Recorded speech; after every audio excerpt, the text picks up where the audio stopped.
Welcome to Camping Week. Today we're going to talk about the very basic things that you need to be packing for a camp out. So let's go over some of our first big items right off the bat, okay? Tent and sleeping bag are two of the most important items for your camp out. Reason being is you got to have some place to sleep. This is actually one of our great tents that we use here at the Indoor program. So if you come on a camp out, this will actually be provided for you as well as a sleeping bag.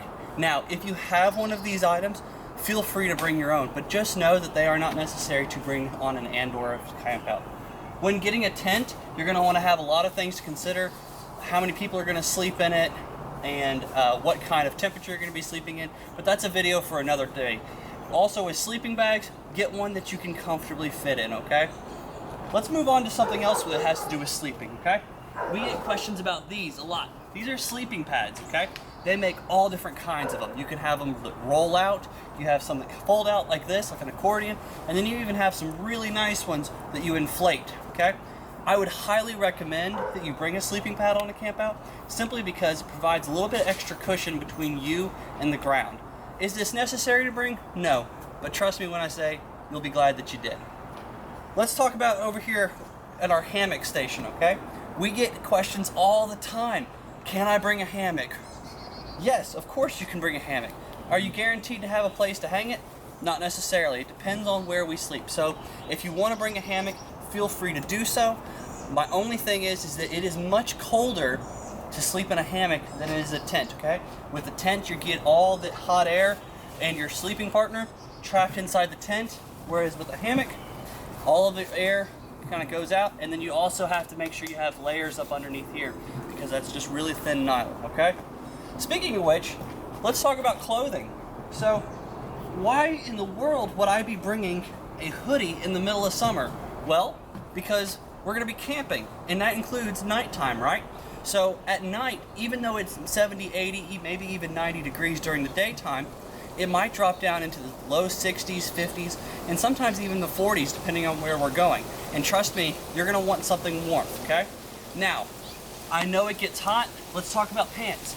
I would definitely recommend bringing at least one pair of pants. Yes, shorts are nice, but during the nighttime you might want to change into some longer pants, simply to keep the wind off of you if it gets a little bit colder, okay? We also have a rain jacket. Now, is it necessary for everybody to go out and buy a really expensive, nice rain jacket? Nah, not at all. I would definitely recommend, however, everybody bringing at least a $1 or $2 poncho, something that you can use one time, packs up really small, takes nothing to put inside of your bag, okay? The reason being is, trust me, if it gets to raining and you start getting wet and then the temperature drops down at night, you're going to be really cold and you're going to wish you had spent that dollar on a poncho, okay?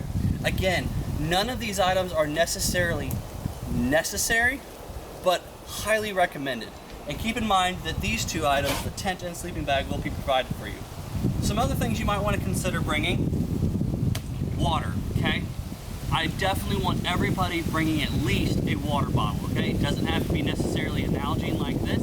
It can be simply an old Dasani water bottle that you filled up, but you're going to want to bring water, okay? Because we are going to be active, we're going to be doing stuff the entire time, and you're going to make sure you want to do that. If you are a teen and you have been granted permission by me or one of the staff, okay, you may bring a pocket knife, which blade is not longer than your pointer finger, okay? So that is very, very important. But just know that if you bring a knife, we are going to do check-ins at the beginning of each camp out and talk about knife safety, okay? If you want, I would definitely recommend bringing a pair of binoculars or, field guides or anything like that. If that's something that interests you, definitely bring those on campouts because you'll definitely get to enjoy those, okay? Things that we don't need to bring on a campout, okay? Obviously, we talked about knives. There is absolutely no reason to bring a sheath knife on a campout, okay? Just none whatsoever, so don't bring any knives. Again, if the blade's longer than your finger, do not bring it, period. And only teens can be bringing pocket knives on a campout. Phones, electronics, okay? Keep them at home. If they come on a campout, we will confiscate them. There is absolutely no reason that you guys need to have electronics. We're out here to have a great time, and there are tons more things that you guys can pack on a campout, but this is the very, very basics of necessity of what I would bring, okay? Thank you so much, guys, and we look forward to seeing you in our next video.